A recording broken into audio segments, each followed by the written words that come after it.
ma'am? Ma'am, nabanggit ni Jose Claire Castro na kaya daw nag-drop yung ratings ni PBBM dahil daw biktima siya ng fake news. Ano po take niyo doon?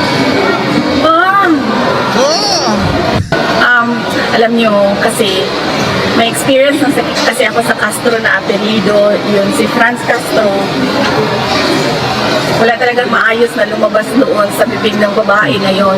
Siguro itong pinsan niya na si Claire Castro, kaya ganyan din siguro.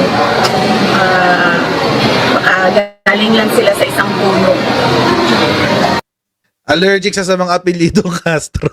Ang sabi niya, wala raw magandang lumalabas sa bibig ni Yusek Claire Castro. Oo. Pero wait lang. Sa bibig ba ni Zara, mayroong mga magagandang lumabas? Baka hindi ka lang kasi natutuwa sa mga sinasabi ni Yusek Claire dahil na-expose ang mga kalokohan niyo dyan. Yung na-expose sa mga kalokohan niyo dyan.